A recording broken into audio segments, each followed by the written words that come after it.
MacBook Neo Apple ရဲ့ဈေးကွက်ကိုလှုပ်ခတ်စေမဲ့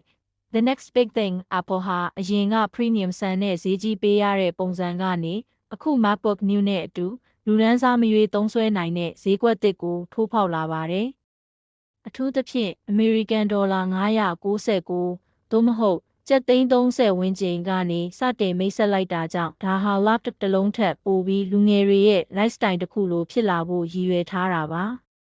MacBook New ရဲ့ထူးခြားချက်များနဲ့ဒီဇိုင်း iPhone ချစ်ပါကိုသုံးထားတဲ့ပထမဆုံး Mac ပုံမှန် Series 10 Pro အစား iPhone 16 Pro မှာသုံးတဲ့ A18 Pro chip ကိုအသုံးပြုထားပါတယ်။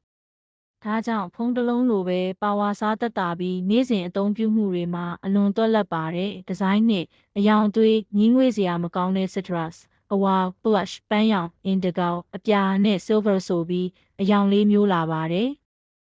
tapered design နဲ့ပါလွှာပြီး 13-inch liquid retina display မှာ notch အထစ်မပါဝင်တာကလည်းတစ်မျိုးလေးလှပနေစေပါတယ်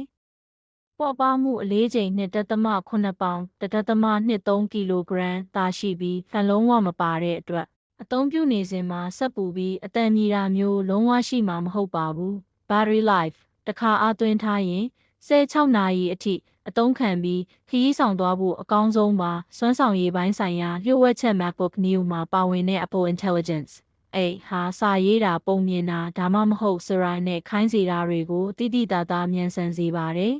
။အရင်က iPad Pro တွေမှာပဲတွေ့ရတဲ့ performance မျိုးကိုဒီ laptop မှာခံစားရမှာဖြစ်ပြီး built-in neural engine ကြောင့် high လုပ်ဆောင်ချက်တွေကိုအပြည့်အဝအထောက်ပံ့ပေးပါဘလို့လူတွေသုံးဖို့အသင့်တော်ဆုံးလဲ MacBook Neo ဟာအားလုံးအတွက်မဟုတ်ပေမဲ့အောက်ပါလူမျိုးတွေအတွက်တော့အကောင်းဆုံး choice ဖြစ်လာမှာပါ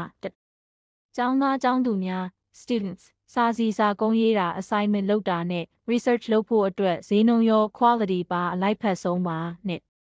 digital nomads freelancers ကော်ဖီဆိုင်ထိုင်ပြီးအလုပ်လုပ်ရတာဝါသနာပါသူတွေအတွက်ပါတရီကြာရှည်ခံမှုနဲ့ပေါ်ပါမှုကအသက်ပါ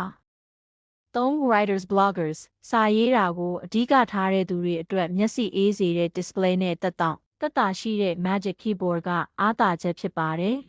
။ Apple ecosystem ထဲစတင်ဝင်ရောက်မိသူများ iPhone, iPad တွေနဲ့ချိတ်ဆက်အသုံးပြုခြင်းပြီး Mac အတွေ့အကြုံကိုဈေးသက်သာဆုံးနဲ့စမ်းသပ်ချင်သူတွေအတွက်အသင့်တော်ဆုံးပါသတိပြုရန်သင်ဟာ professional video editing